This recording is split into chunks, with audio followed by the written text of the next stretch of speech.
Direction la commune de Charmois-devant-Bruyères, un village situé à 15 minutes à peine de la ville chef-lieu du département, Épinal, une commune où les quelques 400 habitants peuvent profiter d'équipements sportifs mais aussi d'une école, le tout à proximité de la forêt. Rencontre avec Thomas Bonnet de la scierie Berthaud, mais aussi Robin Lalo du cabinet d'architecture Fersens. Mais avant tout cela, nous sommes avec vous. Patrick Moulin, vous êtes le maire de cette commune. Alors, 3e mandat pour vous. Pourquoi vous avez souhaité y retourner ? On a un nouveau bâtiment, donc c'était dommage de ne pas profiter de ce nouveau bâtiment. Donc je me suis dit, bon, on va encore continuer pour 6 ans, voire 7 ans. Donc, aller au bout du projet. Aller au bout du projet, le faire participer au déménagement, voilà, l'aménager et aussi utiliser les bâtiments qu'on a désertés. Il faut qu'on les utilise maintenant, qu'on trouve une occupation pour ces 2 bâtiments, ancienne mairie, ancienne salle polyvalente, ancienne bibliothèque. Il y a 2 bâtiments qui sont assez anciens et il faut qu'on les remette au goût du jour, il faut les utiliser. Alors ce bâtiment dont on parle, c'est celui qui est derrière nous, cette maison communale qui abrite aujourd'hui donc mairie, bibliothèque, garderie, cantine. Mairie, oui, c'est notre travail qui, depuis une douzaine d'années, 18 ans, on a acheté une maison en 2018, une vieille ferme, on a rénové, on a déjà nettoyé, démonté. Les habitants du village se sont impliqués pour travailler à l'intérieur, pour déménager, pour démonter un petit hangar qui était à côté. On a réutilisé les pierres démontées, on les a triées, vraiment c'est une implication de tous les habitants du village. On a fourni le bois pour la charpente. Alors l'implication des habitants, du bois local, un cabinet d'architectes qu'on ira voir tout à l'heure, oui, qui est local aussi. Local. Il y a vraiment une dimension globale qui a été prise en compte. Toutes les entreprises qui sont venues ici sont des entreprises vosgiennes. On a vraiment essayé de faire quelque chose de vosgien, adapté au village. On n'utilise plus de fioul pour ce bâtiment, c'est de l'aérothermie. Donc c'est bien isolé, la priorité c'était d'isoler. Donc on a vraiment fait un super bâtiment, agréable à vivre. On a déménagé courant avril. C'est tout neuf. Voilà, donc c'est tout neuf. Quel est le budget de ce projet ? Plus d'1 million d'euros. Donc cantine, périscolaire, garderie, bibliothèque, on comprend qu'il y a une école à proximité. Oui, on a l'école maternelle, c'est ça ? L'école maternelle où on a 25 enfants. Et avec le RPI de Le Roulier. Donc c'est sûr, c'est la priorité pour nous, comme dans toutes les mairies, de conserver l'école, de faire tout pour que l'école soit pérenne. Et on a des terrains à vendre, on veut rajeunir, avoir de la population supplémentaire. N'hésitez pas, venez. Donc autant sur de la construction que sur du rachat Sur de la rénovation, il y a des maisons, ça ne dure jamais longtemps. On est proche de Remiremont, de Bruyères, d'Épinal, de Rambervillers. On est bien situé. On est vraiment bien dans un petit village comme ça, à taille humaine, où tous les gens se connaissent, où on a une association des amis de l'école qui font des animations. On peut dire que ça va chez vous à Charmois-devant-Bruyères ? Ça va chez nous, on est très bien. On est proche d'Épinal et la vie du village n'est pas du tout la même que la vie à Épinal. Quels sont les projets ? On entendait que vous nous parliez de 2 bâtiments tout à l'heure, donc c'est ceux où la mairie était avant. La mairie et la salle polyvalente étaient dans des anciens bâtiments, donc on va trouver des solutions pour utiliser ces bâtiments, soit en logement, soit quelque chose comme ça, pour faire venir des gens et puis que les 2 bâtiments-là ne restent pas sans utilisation. Ça pourrait être, vous avez des envies, des idées particulières ? Moi j'aimerais bien que ce soit un petit restaurant associatif, quelque chose comme ça, comme il y a dans d'autres villages, que les gens viennent.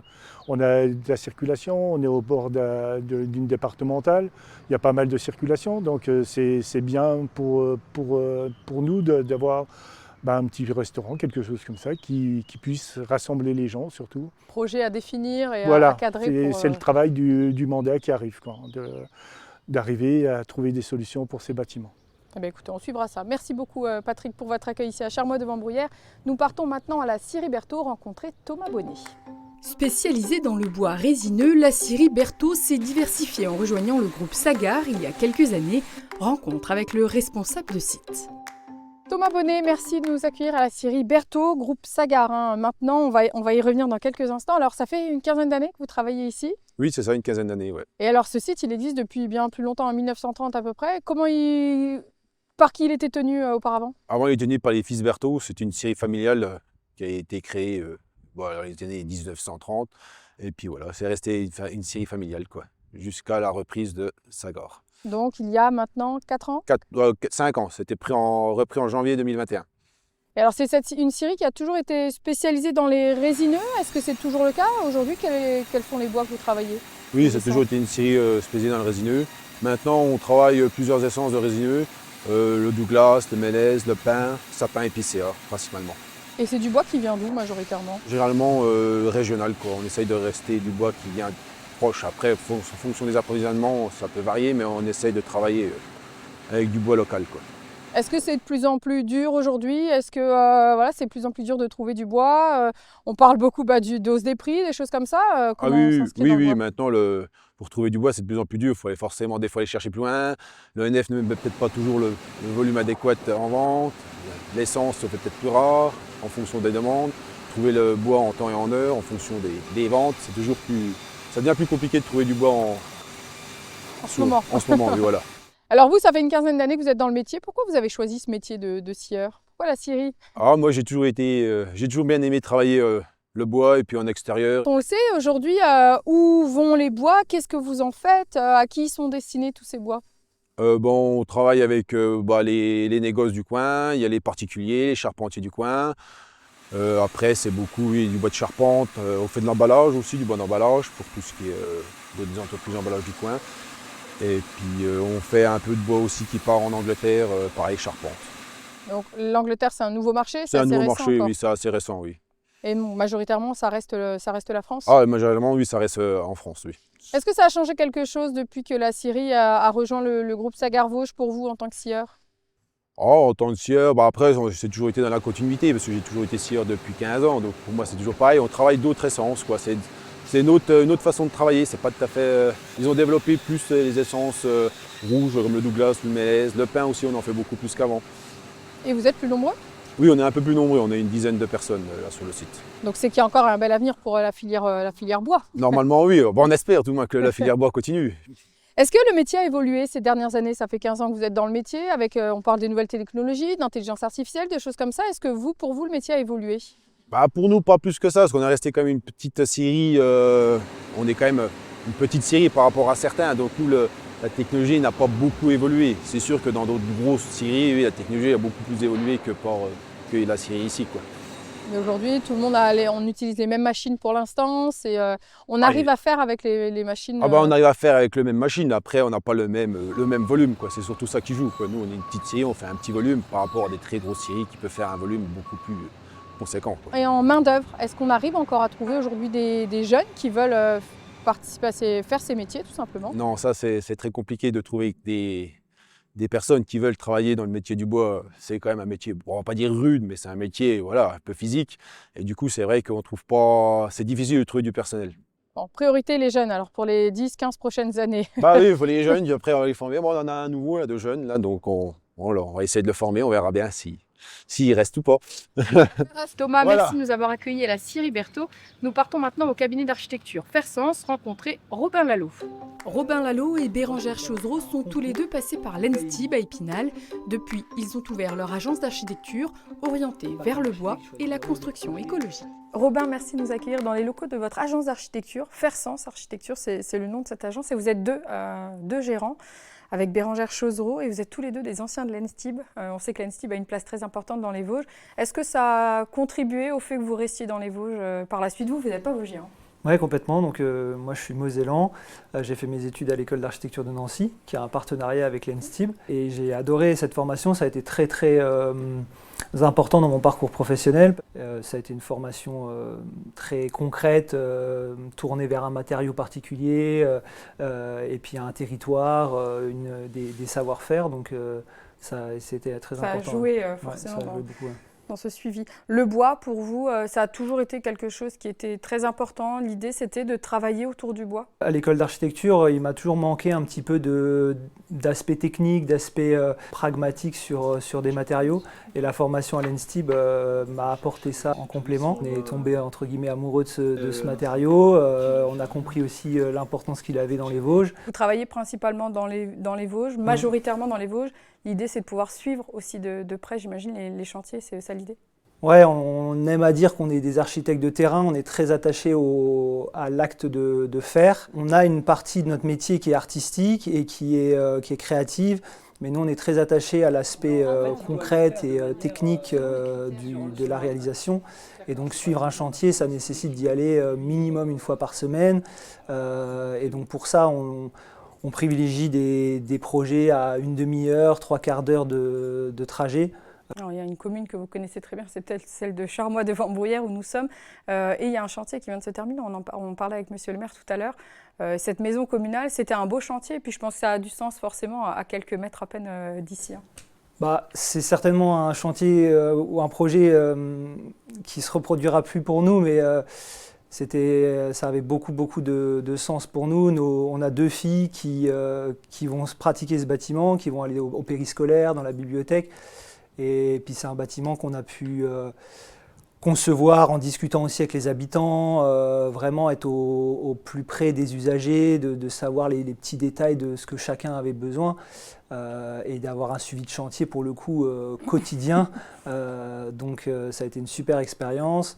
Donc là, on voit c'est avec une commune que vous avez travaillé, une municipalité. Vous travaillez avec qui majoritairement? Des particuliers, des professionnels, des marchés publics? On travaille, on va dire 50-50, ça dépend des années, mais entre des marchés privés, donc des particuliers, quasiment exclusivement de la rénovation. Beaucoup de rénovation de vieilles fermes vosgiennes pour de l'habitat principal ou secondaire pour les particuliers. Et puis en marché public, des équipements divers, des écoles, des mairies, des salles polyvalentes. Et puis du logement aussi, du logement social pour des bailleurs sociaux à Épinal par exemple. Ah, donc il y a vraiment tout type de marché. Est-ce que les demandes ont évolué depuis que vous avez débuté dans le métier? Est-ce qu'aujourd'hui on est sur des demandes clients qui sont différentes? On parle beaucoup de construction durable, bien évidemment. Il y a le facteur écologique qui entre en jeu. Est-ce que les demandes sont différentes? En fait, nous, on est dans une situation un peu particulière où on a tout de suite été identifiés comme étant des spécialistes de la rénovation et des spécialistes des matériaux biosourcés en général. Et donc on a quand même cette chance d'avoir des gens qui nous appellent pour ce qu'on sait faire. Et donc nous on a le sentiment que les gens ont envie de ça et qu'ils adhèrent à notre vision. Mais en fait c'est aussi parce qu'ils viennent nous chercher pour ça. Et je pense qu'il y a des confrères qui ont d'autres demandes parce qu'ils sont identifiés différemment. Donc, mais effectivement, nous, on a des gens qui sont sensibles au patrimoine, qui sont sensibles aux matériaux naturels, parce que c'est ce qu'on aime faire et qu'ils viennent. C'est l'ADN même de l'agence et c'est pour ça qu'on vient vous voir. Est-ce qu'aujourd'hui, avoir une agence dans le milieu rural, dans un village de 400 habitants, c'est possible? Alors visiblement oui, on le voit parce que quel est le bilan que vous tirez de ces années d'activité? Ça fait maintenant combien de temps? Ça fait 5 ans. Ça fait 5 ans qu'on est installé.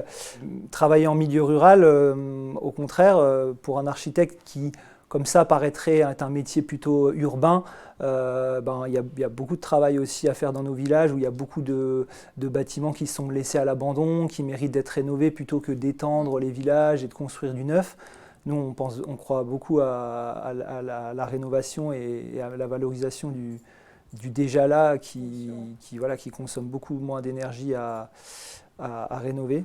Quels sont pour vous justement les grands défis peut-être de l'architecture maintenant, qu'elle soit rurale ou non, mais pour les prochaines années, quels vont être à votre avis les virages qu'il va falloir prendre?